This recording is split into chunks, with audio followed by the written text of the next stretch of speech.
Hi, Holland again. Holland Dog Training Center ki makha taba video uji makha tana amu ay namjare.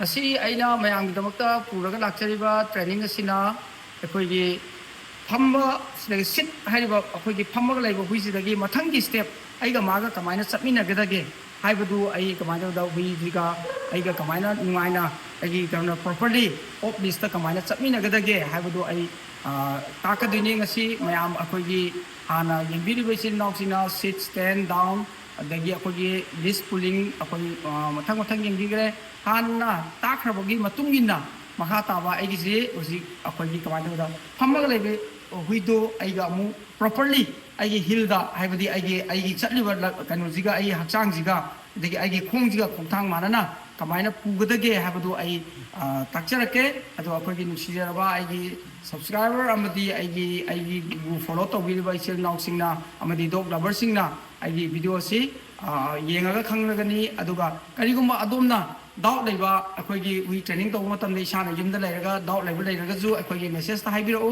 ai angam mateng pangjage aduga yengbiu aduga karagumba akoi gi question hangingba yauraga ju aigi da dum hangbirako.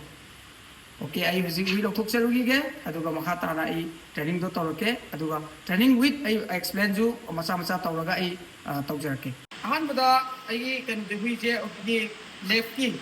I traffic rule, Matumina, I could see, I could left up, okay, Palena properly, of course, Mana, Pamana Traga left there, of course, Mana Palena Tambirani, Ado Kuta, Mana fighting Pamba, Sapoto, I could Pipirani, Aduga.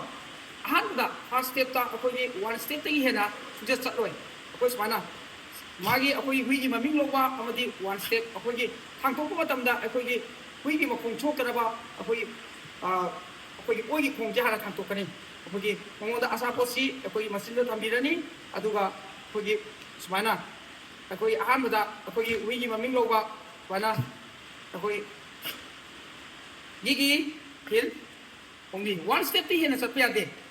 Okay, yigi hill.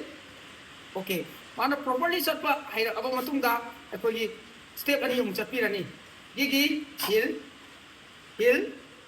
Okay, aduga mana phadana chatpa matamda akoi asapoto akoi moda reward oina pibigani akoi asumna yigi hill. Okay, hill. Akoi hai ba di kuchi akoi gi thami ba kut adi akoi gi sungeng lengoi hil magi focus su mangdana ba hil. Okay, hil. Okay, lai ba matamda ai gi kut ka punga chapmana na lagi gani hil. Yeah, good. Okay, hil. Okay, hil. Okay, hil. Okay, hil. Okay, hil. Okay, kadi mo mana mamangda akoi sigi je akoi hengap ki bata ragadi sigi kuchina akoi magi sem agi to jiga chap manana akoi thambi gani bana. Okay, hil soi hengap aloi ma hil. Okay, hil. Okay, then hek loi baga ma je akoi biwa piu matamda right natraga left up good dog bana pi gani. Thank you very much.